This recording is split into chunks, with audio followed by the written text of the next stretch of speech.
Today's show is brought to you by Zola. To sign up with Zola and receive a $50 credit towards your registry, visit zola.com/braincandy. That's ZOLA.com/braincandy.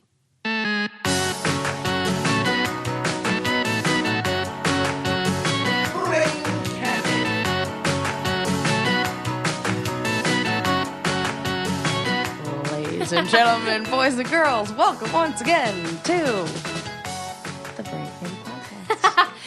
So subdued. Like you came out running. Yeah. Did I get you hanging on the edge? Yeah, I was like, she's really going for it, and then you trailed off. Yeah. What happened? You lost steam? No, I'm just trying to keep them keep guessing. it spicy. All right. Hi, everyone. Welcome to the Brain Candy Podcast, episode 211. Oh, I like that number. Yes. That's because it's going to be a great show. Promises. Promises. What do you got for me today, Suze? Oh, my God. So much. I was actually, well, I should say, on the Brain Candy Crush, our friend Emily, who was the one that was on Jeopardy. Oh, my God. Awesome. The brainiac that was actually a brainiac. Yeah.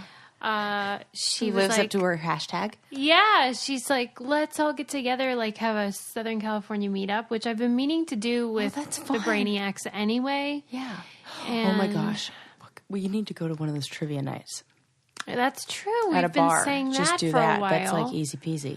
Yeah. So I think that we're gonna plan something. So hey, you can fly in, whatever. What else? I mean, it won't be worth it. Right. If you also go to Disneyland or something. Yeah, you'll regret it. But I thought that was fun. I like the enthusiasm. I do find the rift between the various Brainiac camps to be always fun. Yeah. Because Is there anything new? Well, they start to fight under my Instagram pictures sometimes. And I'm just like, well, I guess I'll stay out of that. But who would think? Hey. To be honest. What do they say? There's more in-group difference than between-group difference? Oh, I didn't know they said that.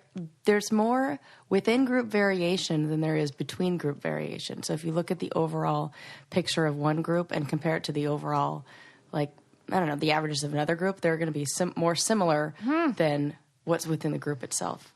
Well, recently it started because you had apologized. Oh, great. What? Oh, my apology for the massage. Okay. Happy ending. Okay. Which I shouldn't even bring up because it's always... I didn't even look at the apology. This. Were they upset at my apology? No, they weren't upset good. about the apology, but it just brought back the whole discussion to begin with. Yes. And some people now were like... you know how I feel about challenge stuff. Who, me? No, just listeners. You Yeah, know, opening old wounds. Yes. Why I always get so defensive.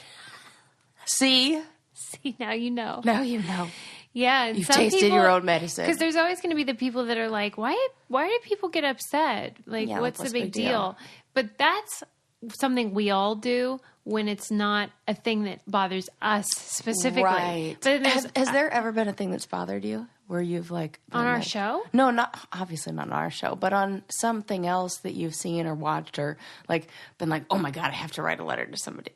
I never letters, but there's been certain messages, comedy things that I'm like, that's not funny and it's offensive. But mainly I'm mad that it's not funny. Yeah. By the way, you know how you told us to watch that Vanity Fair? No, it was actually a different thing. It was Jennifer Lawrence took a, what do you call that? Lie detector test? A polygraph? Oh, yeah. I heard her talk on Howard Stern about this. Oh. Yeah. What'd she say about it? She was talking about whether, when they asked her if she was needy or not. Oh, and she said no. And no, she said no, and it turns out that was true.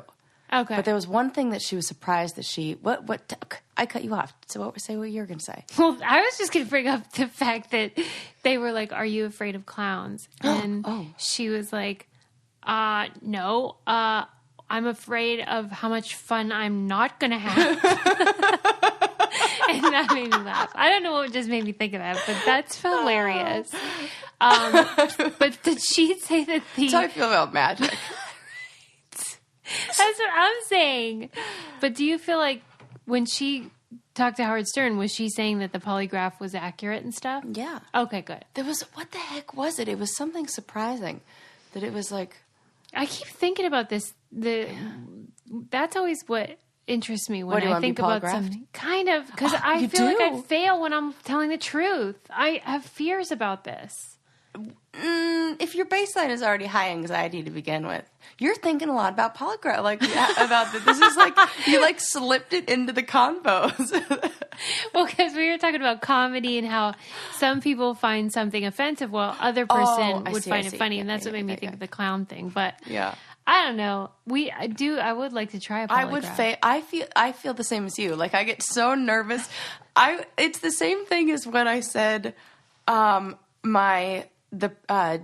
dean of students or for my program, the dean of the program or whatever he is, came in and spoke to us about how, if you guys have anything on your record, make sure you let us know before we submit all your stuff to the BBS. And I was like, oh my God, do I have something over? And I was like, wait, no, you never so much. Been, right. That is exactly what I'm saying. But I thought for a second, I was like, oh my God. And I was like, do I look panicky? What if I look panicky? Then he's going to think that I have it. But really, it's just I'm nervous because what if somebody else, and it's just, I'm just crazy. Yeah, I know that Is it just me or? I know that these machines measure for if you're already nervous and that's your base. Yeah. But I don't know. No. What's the science on polygraphs? That they're not reliable anymore. Anymore? Why? Because we're all sociopaths? And we believe our own bullshit? No, I think they used to use them. Yeah. And it was when it was new and they're like, look how accurate this is. And then people were like, wait a sec, let me do some research. I don't think they've ever been this is giving me concrete evidence. You can't use that alone. I don't know. We should look this up. Yeah, they're not admissible in court. That's the word I'm looking for. Somebody watches more Law and Order than me. But they still matter. Yeah. I'm sure they still say something. Yeah.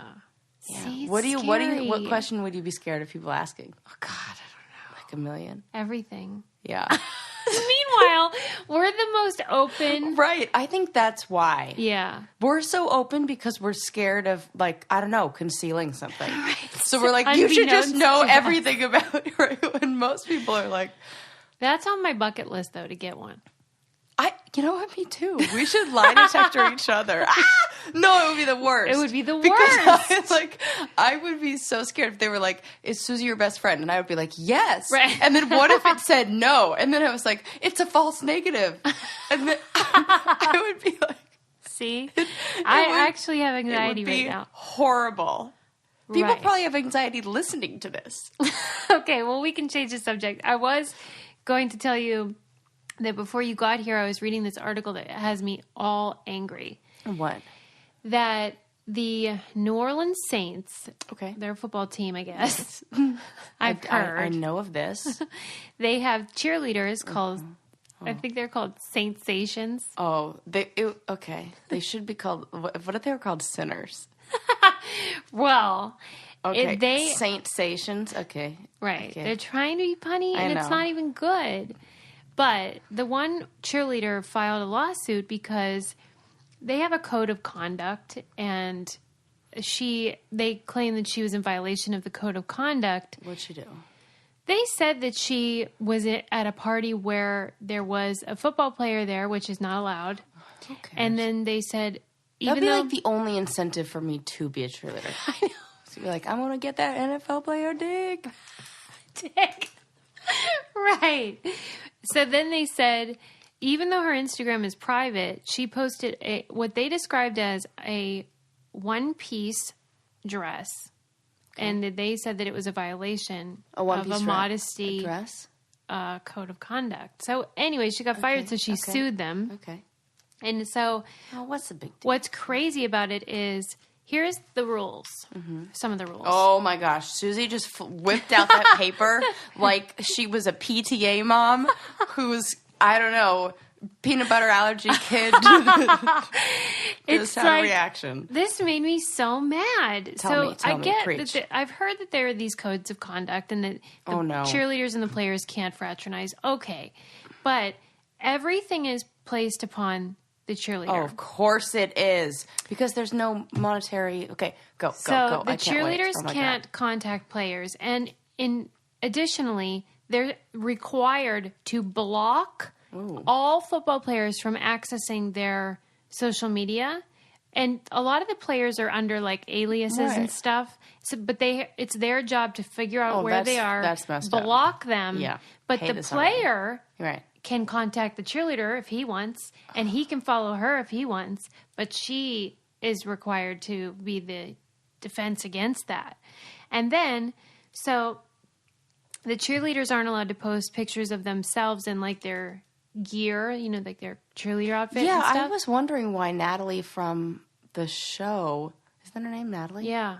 Why she didn't have any pictures of herself as a cheerleader on it's her Instagram. It's not allowed, even though the players can do it with their uniforms on and stuff and wearing like the logo. The cheerleaders can't do it. Because the women have to keep a certain standard as the cheerleader, and the men, it doesn't matter. And like the women aren't allowed to self-promote, but the men are. Okay. And then if the cheerleader is at a restaurant and a player comes, or sorry, he's at a restaurant and she walks in, she's required to leave. If she's at the restaurant and he comes in, she's still required to leave. No. Yes. That's fucked up. This is crazy. It's crazy, Sarah. This is really an institution where the men are making the rules, and this is what happens. That is exactly what this is. That is patriarchy. Holy fuck. And guess how this is, oh my God. Suze. I know. This is like blowing my mind, because this shows you what happens when you have a majority male dominated. Oh my God. I know, you can't even finish sentences. They make $10 an hour, PS. Right. I knew there was a almost minimum thing. wage. Oh. Why are they doing it even? I'm sure they have a lot of spirit and everything. They just can't hold it in. They were dancers and cheerleaders and dancers in, high school and college and stuff. But come on. Man. That is totally unfair and That's ridiculous. So unfair. And I hope she wins. For how much money those organizations make, for Christ's sake. But he's allowed to be at the party. She said she wasn't even at the party. They should encourage the fraternizing between them, just because it's like, if you're going to do everything else, might as well make them a stereotype like cheerleader and football player. Just do it. Well, just go for it. The league says this is for their protection. Oh, it's bullshit. One of those things where women are supposed to do all the work to protect themselves from these predators. Right, not like stop preying on them. Meanwhile, we watch videos of them beating the shit out of their girlfriends all the time. Who's protecting them? Good point. Just wondering. Dude, this is messed up. And also, you know what this reminds me of is the articles and like everything that we talked about when Hugh Hefner died. Yeah. And all the Playboy Bunny stuff. Rules and code of conduct for him. So it feels like, You're so right. It's just another version of that, or these, oh my God. Yeah, it's gross. And I'll tell you what's not gross. What? Liquid IV drink mix. Oh my God, I knew it. I'm very happy with that. Because I feel like it's making me have clearer skin. Well, because I'm hydrated now. It makes sense, because I have never heard of anything like this before. I mean, I don't know if those claims are real, but I just you're putting an asterisk. Yeah, I have no evidence besides that I'm like drinking more water now. What's awesome is Liquid IV is this little powder pouch that you put into your bottle of water, your glass of water, and the science of it is that it hydrates you more efficiently, so you end up putting the equivalent of 2 to 3 bottles of water into your system. Yeah. When it normally would be 1. It does all the good stuff. It delivers the hydration to your bloodstream faster, and it has these vitamins, and they're yummy. The dude that created the company, he worked in sports, and he was like, why are all these players drinking Pedialyte, which is for babies? Well, right, that's what I was drinking. Yeah, and it is something that you can use to rehydrate, but it's not designed for adults, and it's weird and has all kinds of gook in it. Weird stuff in it. And so they made this non-GMO, vegan, super healthy version that does the same effect. Like, let's say you have too much to drink, you can have that as a way to rehydrate, or if you're on an airplane, or if you just go on a hike and you want to rehydrate. It's so great. We love Liquid IV. We know you will too. Right now, our listeners get 20% off at liquid-iv.com when you use our code BRAIN at checkout. That's 20% off anything you order at Liquid IV's website. Go to liquid-iv.com and enter promo code BRAIN. and get your savings and start getting better hydration. That's liquid-iv.com, promo code BRAIN. Don't wait, get hydrated today. I love it. And my husband really did steal it all, so I'm going to have to order more. I just tried the lemon lime. I got to try it. Yeah, it's really good. Anyway, yeah. Speaking of cures for things. Oh, okay, yeah. Oh, are we still mad at the... I was, but okay, I can... let's be more mad at that. I have nothing new to say besides that I'm mad, though. Yeah. Because that's insane. I just hope she wins her lawsuit. Oh, do you think she's going to? I really do. Because it is inequality in the workplace. Yeah. And it's a new dawn. It really feels like that. Yeah. If she loses, I'm going to be protesting. You know what? Speaking of these kind of sports things, I was listening to the ESPN station that my husband had playing, and they were commentators talking about, some basketball game or whatever it was. I have no idea. But they were talking about one guy's hair, and one of the male announcers goes, "Hey, female announcer, whatever your name is, I should ask you this question," and then goes into talking about the guy's hair. Like, deferred to her because it was a hair, like... Yeah, it's superficial. Suze, I got so angry in that moment, and I had to be like, oh my God, this subtle stuff happens on here all the time, and I bet nobody catches it. How does no one catch that, though? It's so gross. I don't know. They're starting to catch up with the race things that happen. Thank goodness. Yeah. Is that something that happened a lot on the air? Like on ESPN? They don't. Yeah, there were things that happened like last year around the draft time where it was like a white guy. Are we in slow motion right now? No, I'm just trying to think about how to word it. But it was a white guy auctioning off essentially. Oh Lord. Yeah, players, and all the players happen to be. By the way, have you seen that Key and Peele auction block sketch? No. Oh man, it was really funny. I looked it up because I had heard it was really funny, and I'm like, I'm not really familiar with Key and Peele. Yeah. And I was like, wow, because they were like on the auction block to be slaves. And they were like, if I get picked, I am going to revolt. And then, like, they didn't get picked. And then after a few times, they start to get mad that they're not getting picked. Right. And then they start saying, like, one word, docile. Like, just absurd. Right. I love when you can turn something so touchy into, like, really funny stuff. Yeah. But... Yeah. Their show's great. ESPN might want to watch that sketch. Oh, my God. Well, now they have a few new announcers who are, like, white and, a little more woke. So, But it's still the old white guys who do it. Isn't that I'm like, God, you're fucking idiots. The channel that Janelle Hill, is that her name? She got... Yes. They reorganized all of ESPN after that. In what way? Like, she tweeted and the president was mad or whatever. Yeah. She was saying she didn't like something about Trump, and so she got suspended, right? Yeah. And then what happened after that? Oh, man. I don't know if her show's still on. Oh, Lord. She had a show called, I think it was called His and Hers. We should just call this show Bearers of Bad News, because that's all we're doing. Bad News Bearers. Bad News Bearers. Okay, what else? No, but I was going to tell you about that cure thing. So the other day, did you see that turpentine, however you say it, was trending? Did you see this? Okay, so apparently Tiffany Haddish, is that how you say her name? Yeah. I hope it is, please God.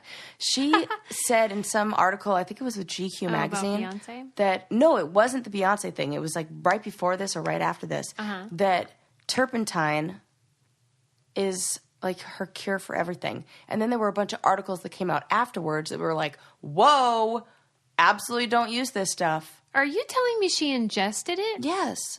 Okay, what? And then I think people are doing this. It's like the freaking Tide Pods. I know, but there was at one point in time, historically, turpentine or turpentine. How do you say it? I said turpentine, but... Okay, turpentine. We'll go with that. Was used, and it's like the base of Vicks Vapor Rub and things like... Okay. But like a non-active kind. It's like different. Okay. But so it was once medically used, and she like swears by this as her cure-all. Like she'll do a shot? I think she mixes it with like honey. This is insane. I know. That's what I said. And apparently, is it a cultural thing? I think it is. Okay, we are not in the know about it because it's like a fear of doctors. You know what? It's like deeply. But we did a story. We are not in the know. You remember a few episodes ago we talked about the African American family who like didn't believe their daughter was brain dead, and they were like keeping her alive and all that jazz. Yeah. And people tweeted to us and were saying how this is not uncommon, as you're saying, within the African American community to be distrustful of the medical community. Yeah. Because historically they've had experimenting on them. Right. And doing just doing gynecological work down here, ladies. We're just taking all your cells and my God. Furthering science and giving you $0 as well. Yeah. What's that lady's name that book was about? Where they took right. Henrietta Lacks? I have no idea what her name is. Yeah, right. Do I know what her name is? Please. I thought there was a chance.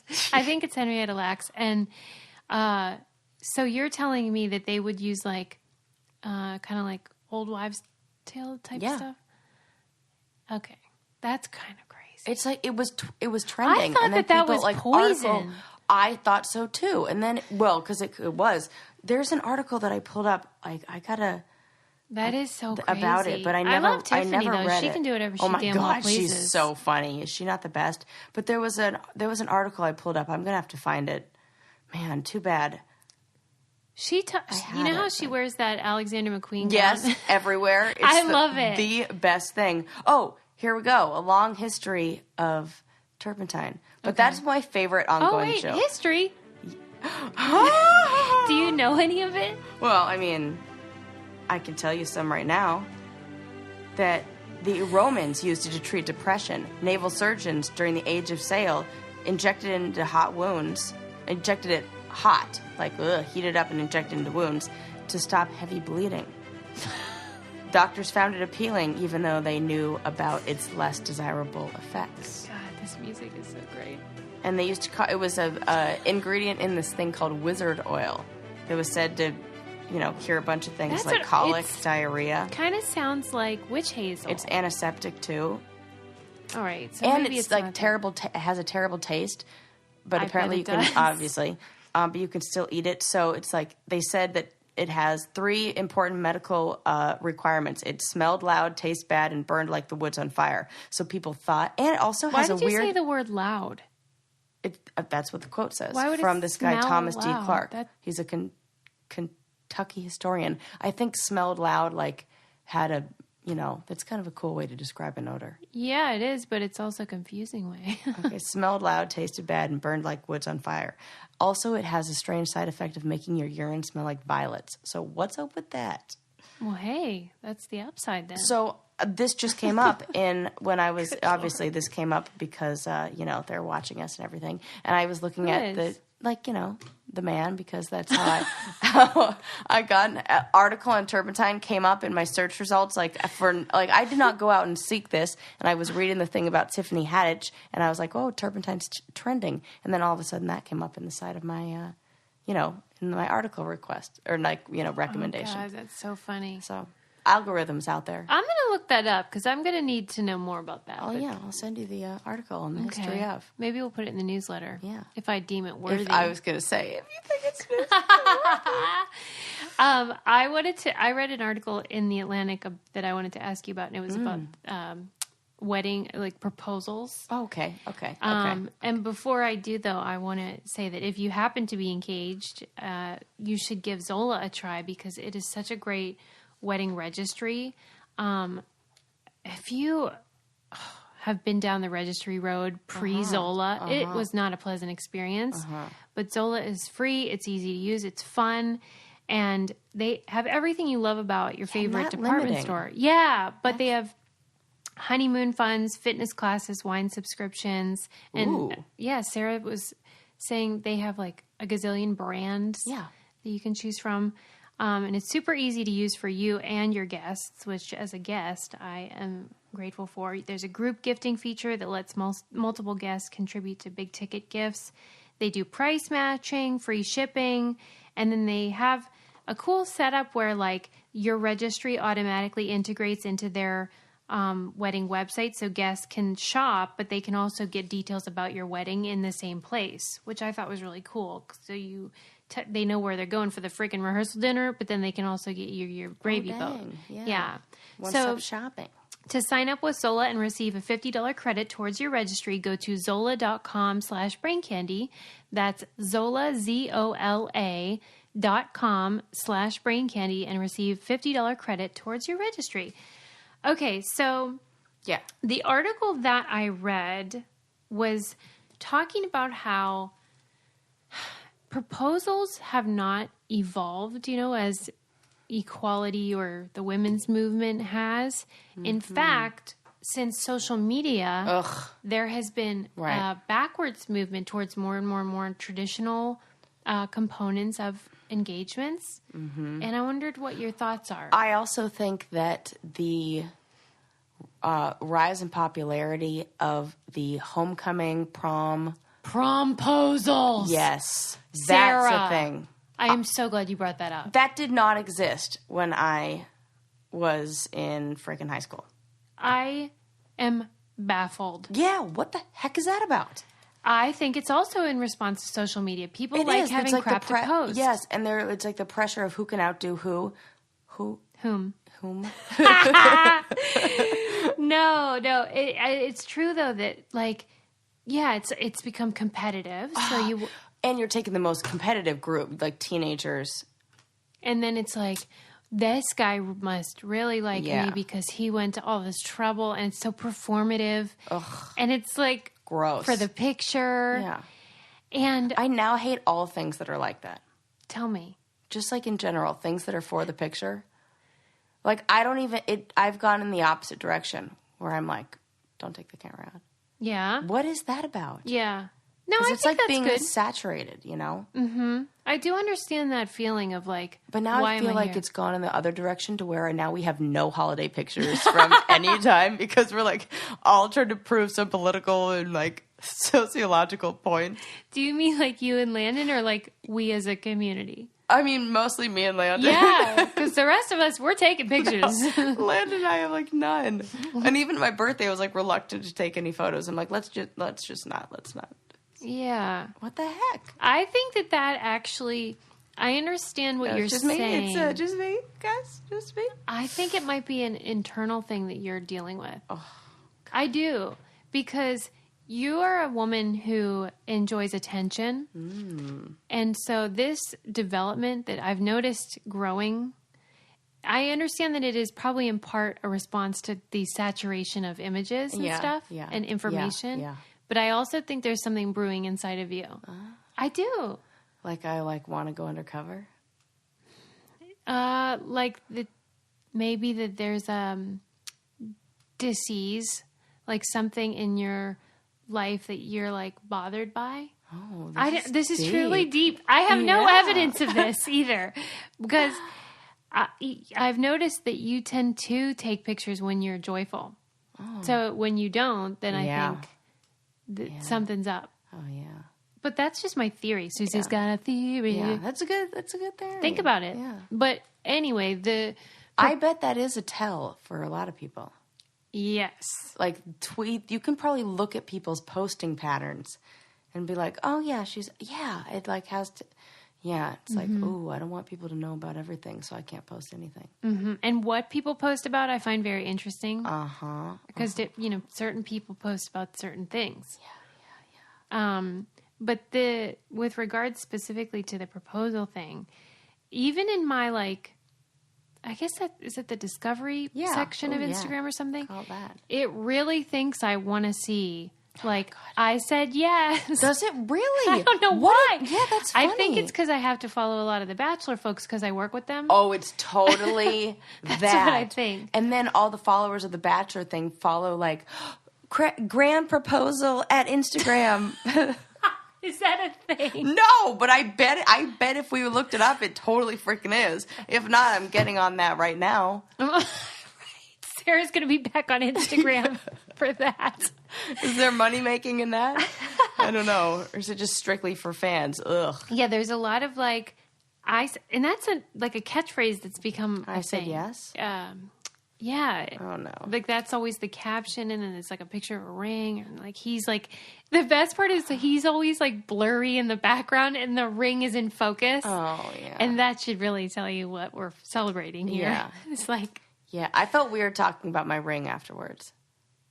I know. You had a whole ring deal. Yeah, it felt weird for me. And I was going to ask you, because you don't have your yellow one on today. Yeah, because you just have this...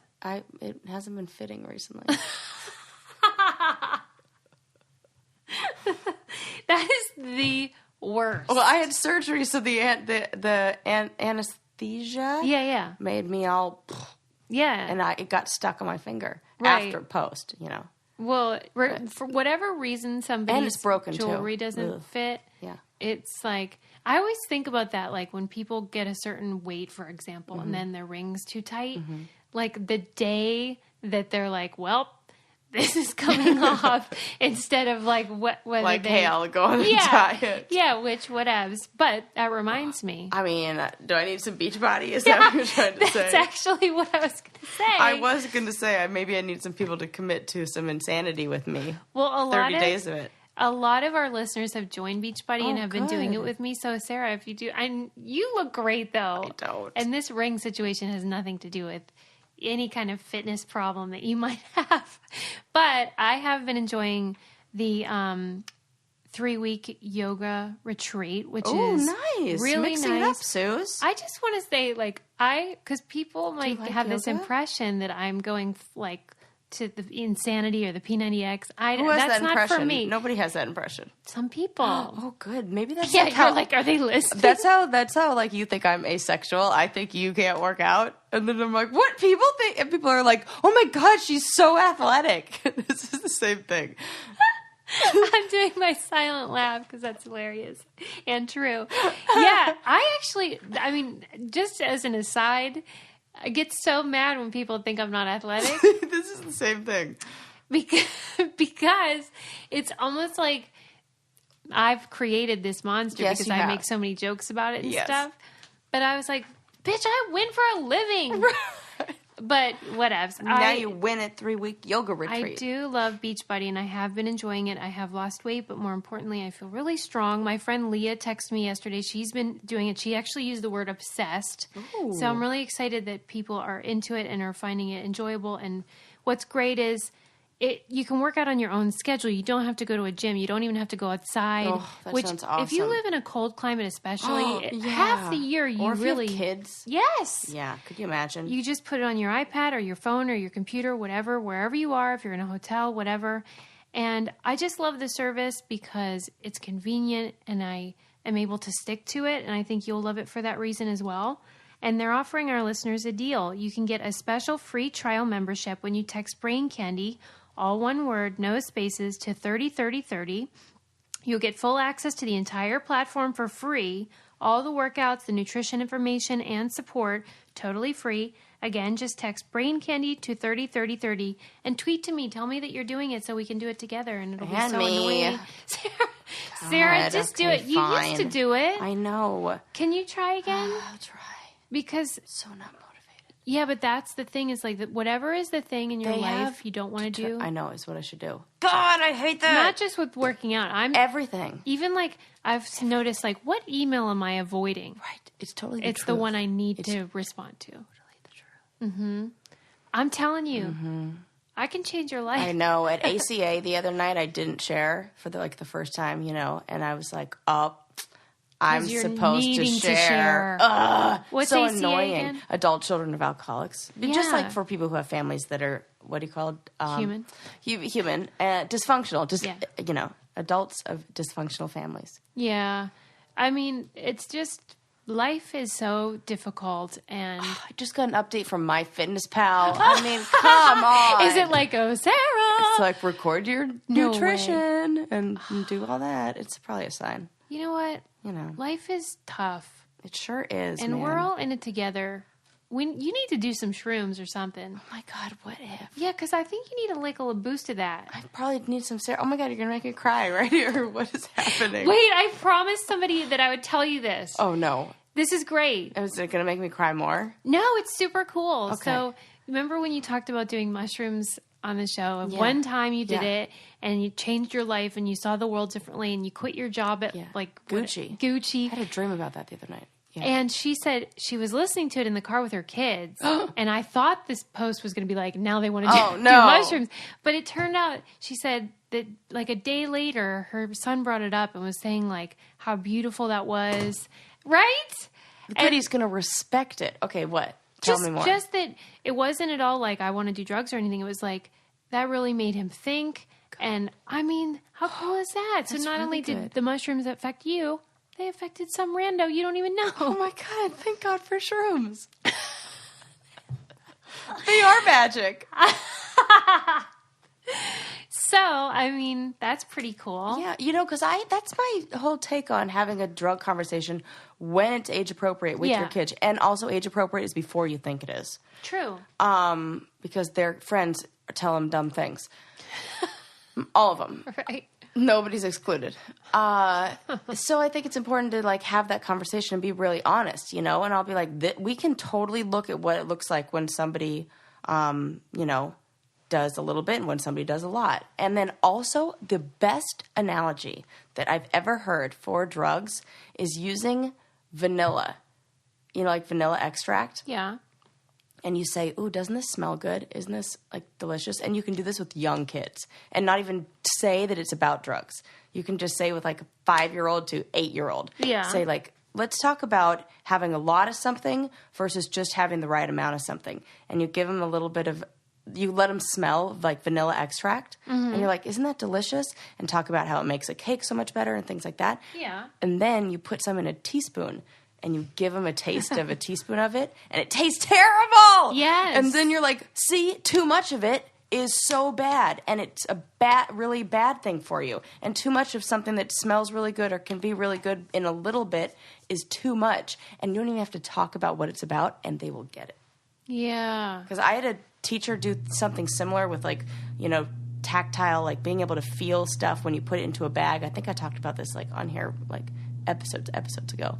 But it has stuck with me, and it was like in 3rd grade, and so those things work. Tell me what that one was. It was talking about how drugs numb you from your external environment, and she had us she had like a bag of like a velvet bag with a bunch of different items in it, and she would say, okay, reach in and find the little toy soldier. And we would reach in with our hand, like, you know, you wouldn't be able to see, but you could feel around. Yeah. You'd pull out whatever she was asking for, and you'd have no trouble finding it.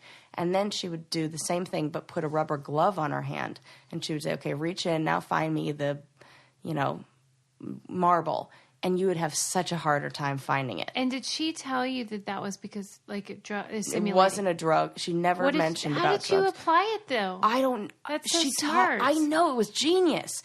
And you know what? It's an actual, like, term and theory. And it's what has kept me from ever being like, I'm going to go crazy and do a bunch of, like, you know, whatever it is.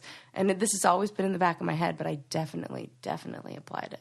Wow. Even with, like, alcohol and everything.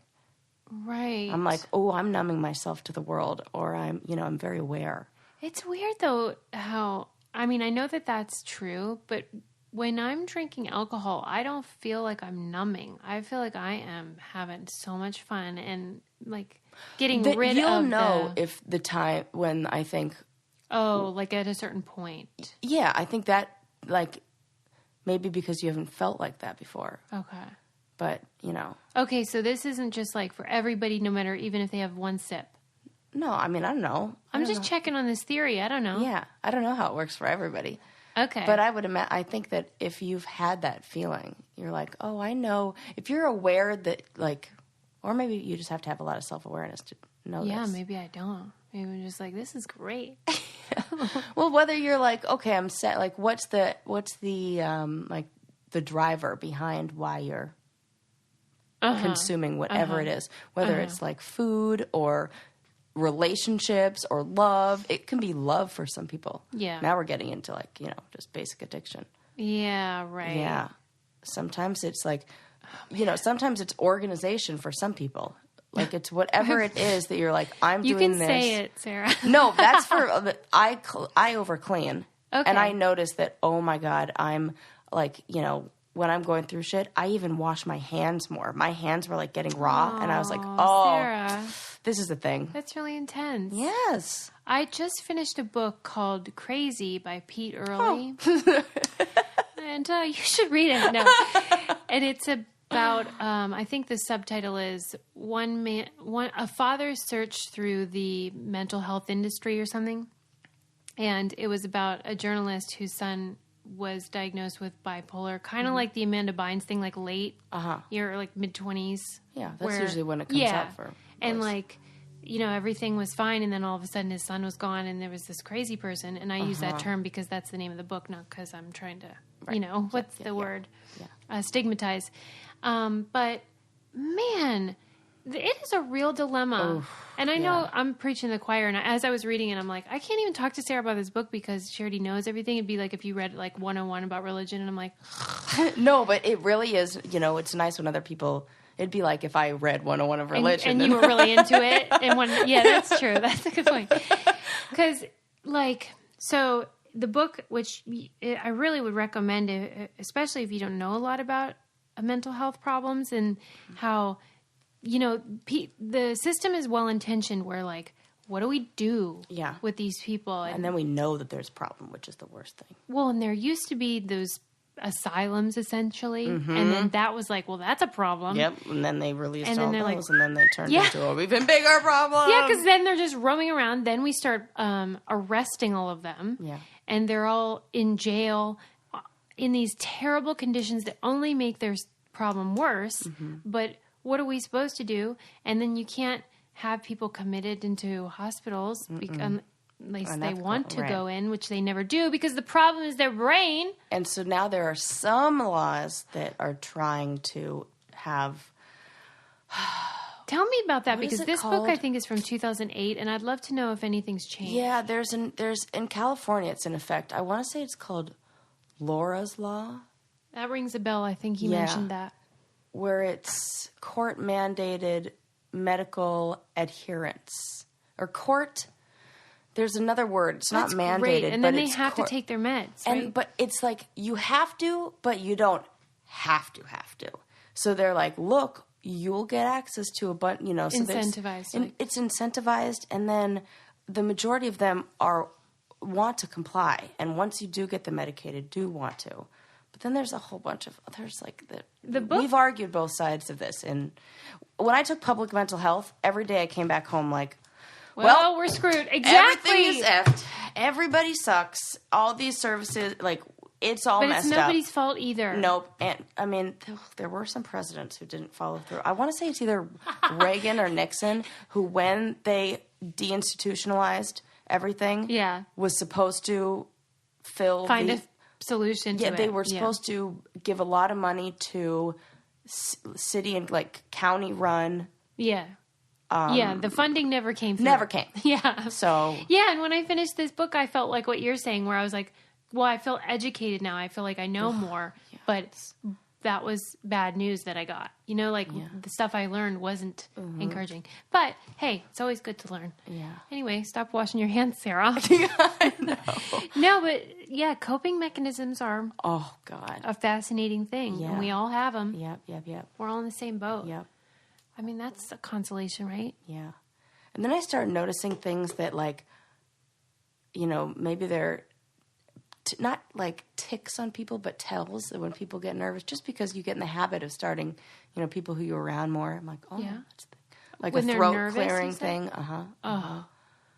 Or even Why? like a Why nose are you sniffle noticing thing. That? No, you just, because even as part of becoming more aware of people. Human behavior. Yeah. I'm like, oh. And then you see somebody more often, even if it's like a family member or a friend or a client or somebody at the grocery store. You're like, oh, I think that's something. I like it though. Yeah. Because when I do interviews, sometimes it can, for a minute, feel intimidating when I'm preparing. Like, I can't talk to so-and-so. They're too special or whatever. But then almost every time I'm like, nope. Everybody's that person. We're all pants that's on. That's so funny. I was just talking to the girl who does my eyelashes, and she was saying that she loves the show Embarrassing Bodies. It's like a BBC show.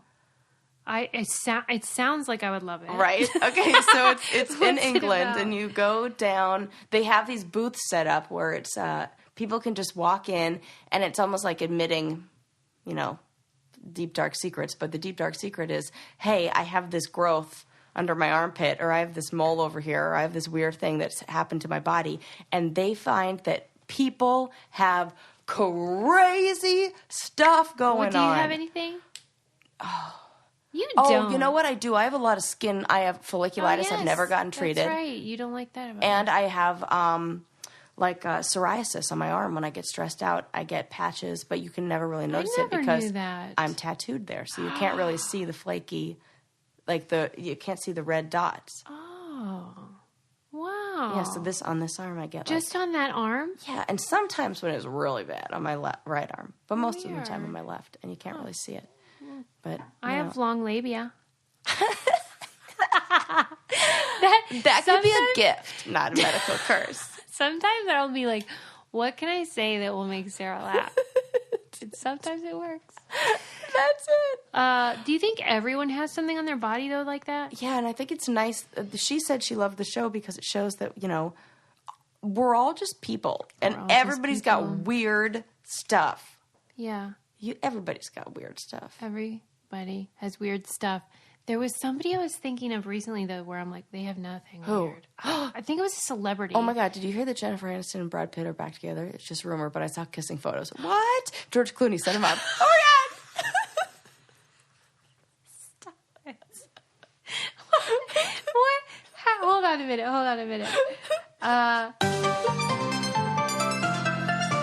This just in.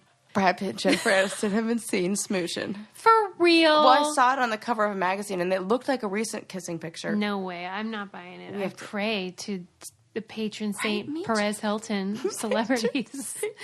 Oh, I hope that's true, Sarah. I hope so, too. All right, we need to wrap this up. Oh, my God. I know, it was already? like a flash. We talked about so much. You almost made me cry. You made me laugh. It's been a roller coaster of emotion. Oh, my God. Don't forget to like our show and subscribe and leave us a 5-star review. And just tell me how much you love me because I need validation. Yeah, Sarah cares too, okay? She's not on social media, but she likes it. All right, see you next time. Bye.